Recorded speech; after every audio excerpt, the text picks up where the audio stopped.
Most of you guys already know this, and if you don't, you're about to. On the first of the year, no matter what the weather, we go for a ride. We jump on the bikes and just get after it, whether it's an uncommonly warm January day or 28 degrees like it was this year. You got to start the year off right? That's what they say. Whatever you do for the first day of the year, you're going to do all year. Well, this year we were out there. We learned a couple lessons. And I was a bit enlightened by one of the experiences we had. And that's what we're going to talk about on this week's Tuesday Morning Tech Tip from Pugliese Speed Shop. So every year, January 1st, we muster at the VFW at 1100, get ready to go.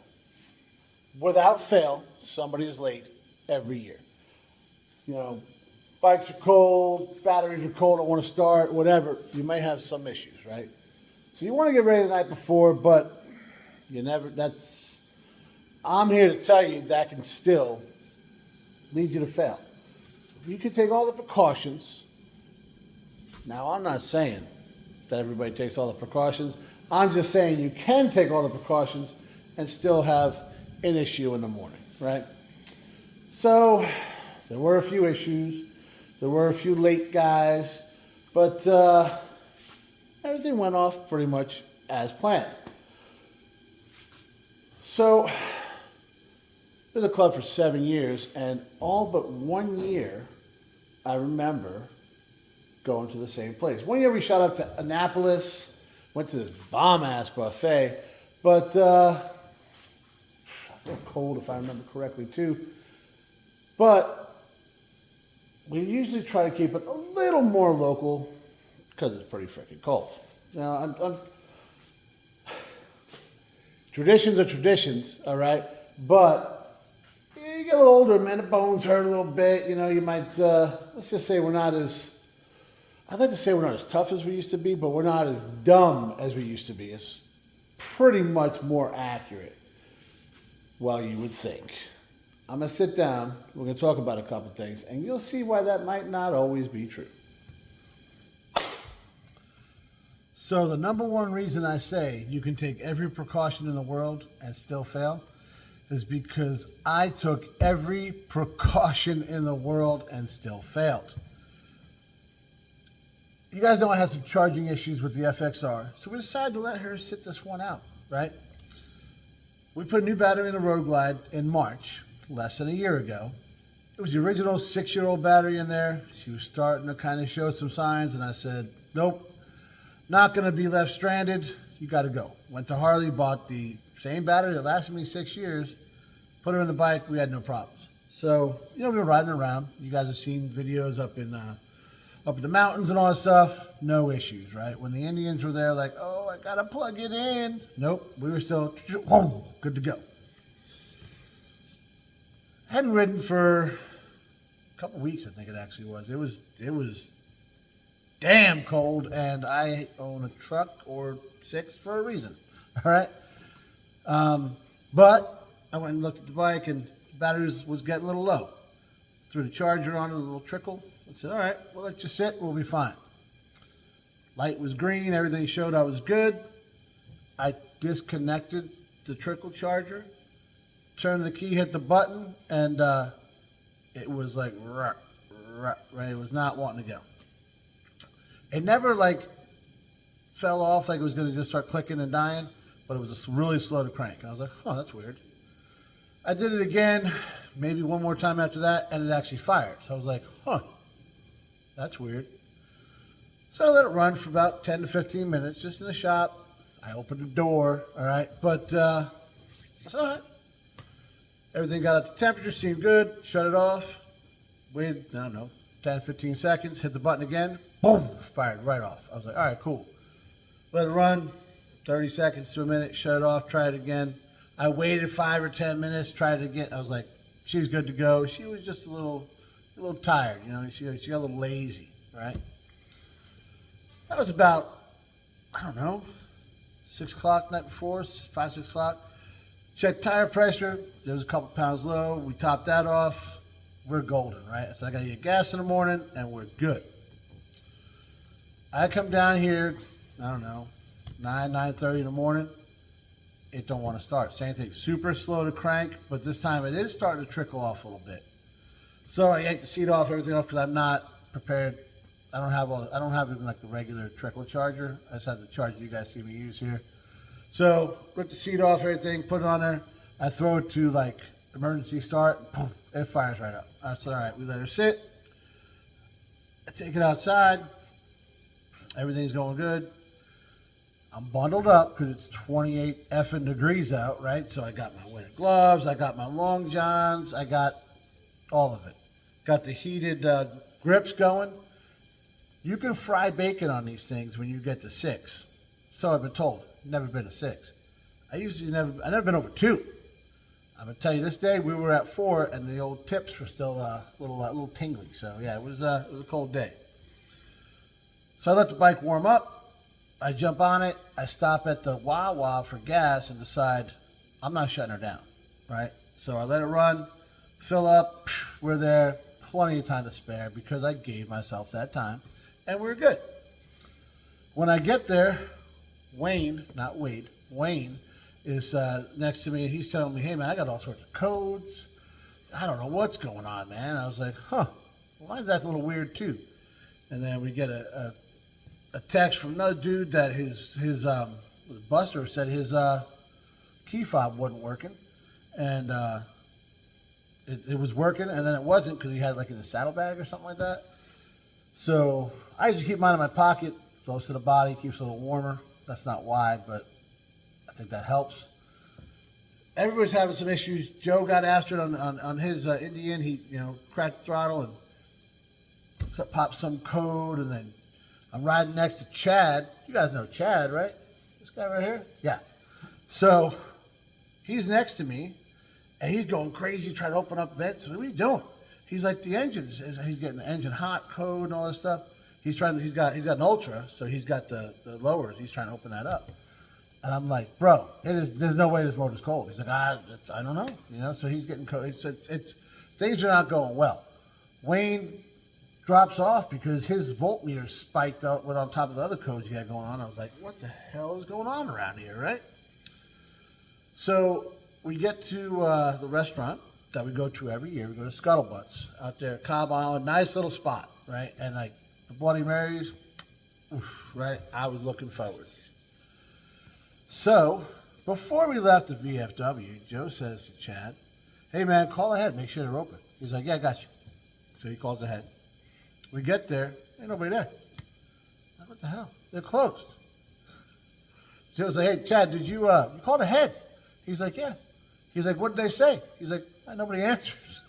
Nobody answers. Like, this would have been better before, this information would have helped us out an hour ago before we left the road here in the cold, right? And he's like, I just figured they were busy. I don't know. Because they are open every year. We've been there every year. So now we're trying to figure out somewhere else to go. Now, when we left the V, my bike, I hit the button, it was like, and then, whoa. So that's never, not good. So we're all talking about that. We're trying to warm up out of the wind for a minute. And I'm worried that my bike's not going to start. I think everybody's worried about a lot of this kind of stuff because bikes are acting weird. So we finally got up. We decide where we're going. We jump back on the bikes. It fires up like brand new. So I was like, all right, cool. Now, it wasn't shut off very long, maybe 10 minutes, right? So, okay. So we leave, go to this burger joint, and we get inside there, and it was one of those spots where they give you like a slice of paper, you write down whatever, and you check it off, and then they do it. So we're standing there in line, and myself and John, both of us are on road glides, and this kid, he's maybe 13, 14. He's like, Mom. And she's like, what, And he's like, look at all the bikes, I like the road glides, So we start talking to him about the road glides. I'll be like, oh, that's cool, man. Yeah. So he's like, what made you want a road glide? He's like, I love the fixed fairing. And I was like, well, that was actually why, So I started on a crotch rocket, and it's kind of, fixed fairing thing, and whatever.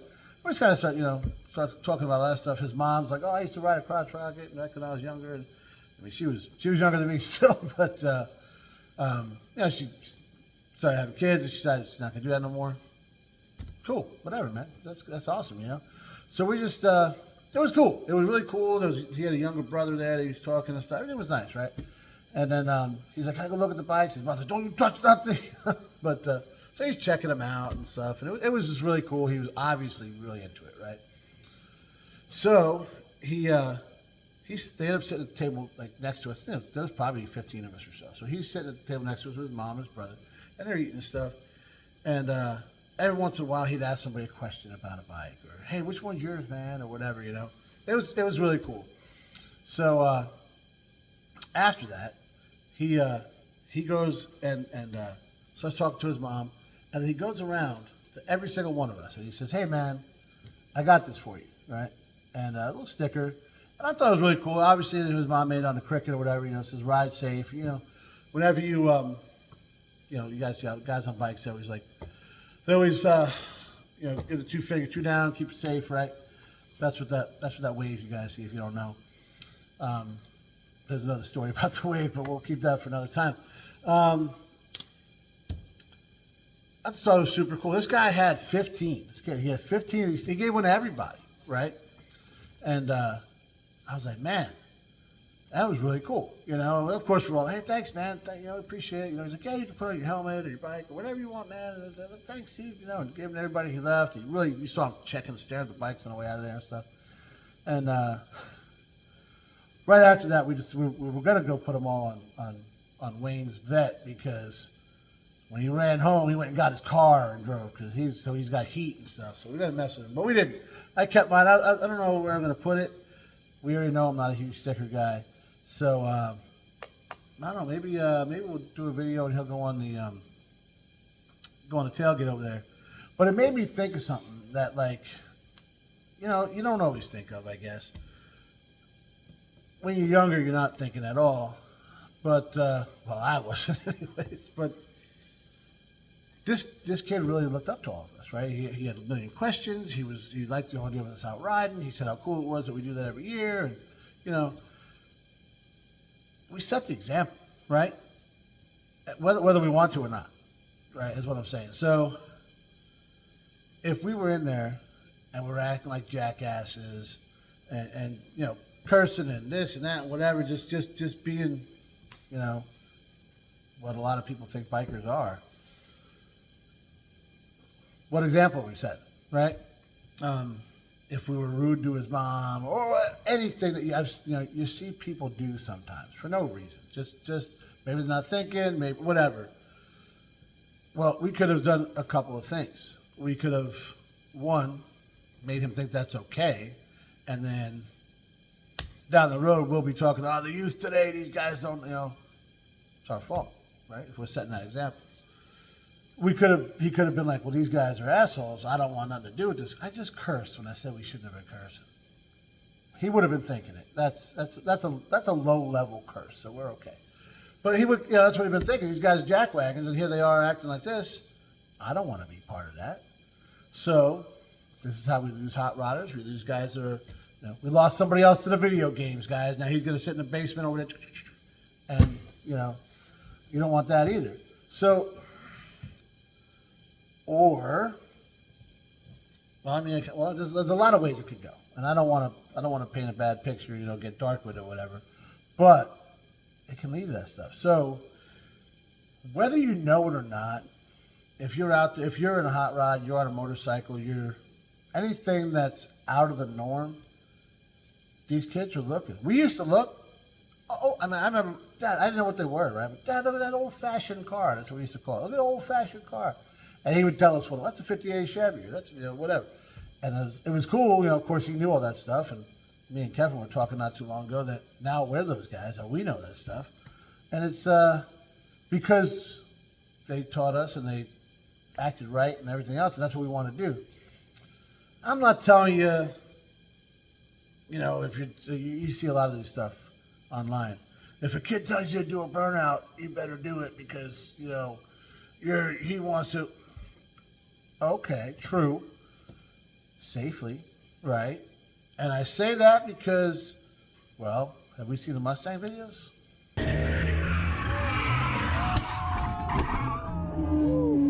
Hopefully less people probably knows. But, I mean, even that day I was leaving the parking lot on the bike, and I thought, I practiced like in the empty parking lots forever. Like, I got this figured out. The rolling burnout, I got it nailed. I'm going to go show off in front of my friends. Boom! Right? I'm on the ground. So, you got to make sure everything's good, right? And that's, yeah, it made for a funny story because there wasn't a bunch of people there and stuff, but it could have gone way worse, right? So, think about that when you're out there, whether you're, not even at, like, we weren't at any kind of show. We were just out, right, getting lunch. And his kid took notice. So, just think about that. Set the example, do the right thing. We used to call it, when I was in the Navy, we'd go to, you pull in a port, they say you're an ambassador to the U.S., whether you like it or not. They know who we are, right? So you're an ambassador. Don't show your ass in this other country. Guys, we're all ambassadors for the hot rod scene, motorcycles, even if you're in the import, whatever it may be. Like I said, anything out of the norm that's catching attention, they're seeing it. They want to do it. Let's make them do it right, and keep this hobby going. You know what I'm saying?